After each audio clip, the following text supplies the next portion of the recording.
Gamiton sa magtigayon. Ayun, dili gyud ta mo gamit na never o kanang always. Sukad yun ka, wala yun ka, wa yun ka naghimo ani. Sukad-sukad. So munay kuan mo ka nang ingon ko, always kanunay lang yun ko kang ingon ana. So wala ingon ana sa kaminyon. Siguro na yung mga panahon pero dili walay termino nga never o walay termino nga always nga pagabuhaton. Dayon ikaw no. Kinahanglan na una-una sa mga ginikanan nga magkausap, especially sa pag-atiman sa atong mga anak. So, ipaporso na ni nato sila atong parents o katong husband and wife. Dayon, mamatoy paambit ni Brad Arlex nga before daw kaslon, kinahanglan paporsohon sa ato ang wa man tatuloy kung sa pagkamahimong maayong asawa, maayong bana. Naman tayo basahon, may itong datong ng husband and wife sa atong basahon. Wa ko'y nagtudlo na to o kinsay mahimong ginikanan sa doon tayo katong parents or parenthood. Dahil karon ang matiayong ginunta magkurso niya atong buhok nga raising up. So maayo kay na nga magiyahan ta sa ato ang kaminyoon. Then walay punto din tahura ang katungod sa mga bata. Maning pag-nurture nato sa ato ang mga anak. Ikaduha, ayaw hatagi sa pagkasuko ang imong mga anak. Amen? Ikatulo, mamulong sa husto nga paagi.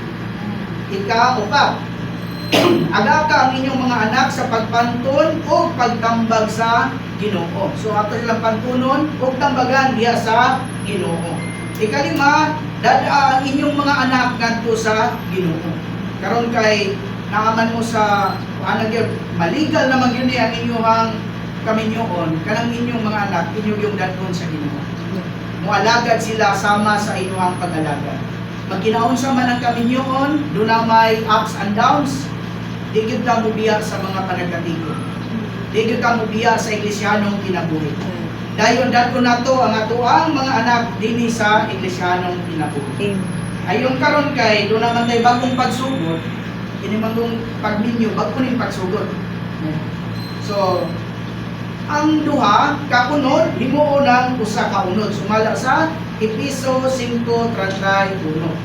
So ang decision making na usahay mo ingon ka sa bana yung decision making tanan pwede pod mo doon ay ipaambit ang asawa dayon decide ninyo duha kay one flesh naman. Pero ang ulo yun sa pamilya mo gyud ang bana.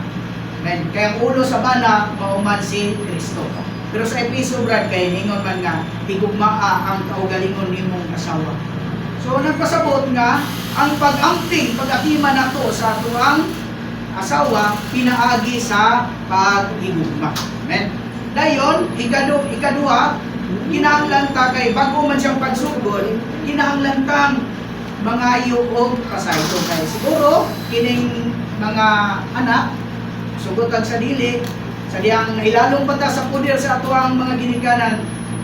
So, sorry kayo mga ginikanan, magpubuyag mabiling mga anak. Unang kini, bago maning pagsugod, so muhangyo ta nga, karon taliwala sa tanan, nangayo mo pasaylo sa inyo ang ginikanan. Brad, sister, para nga, inigsugod na inigbalikan na yun ang inyong kaminyoon, wala ni babil ba? Una na si Brad, parang mama naman ninyo no? Amen. Sige, dito, katubang dito, clear sa mga mama. Sa iyo ako sa lumatan ako sa una sa pagbuhat kanino kaya na ako tubawa so makita buhat ng kita sa kalaban nakaroon bangan sa mga nino ayaw sa Amen.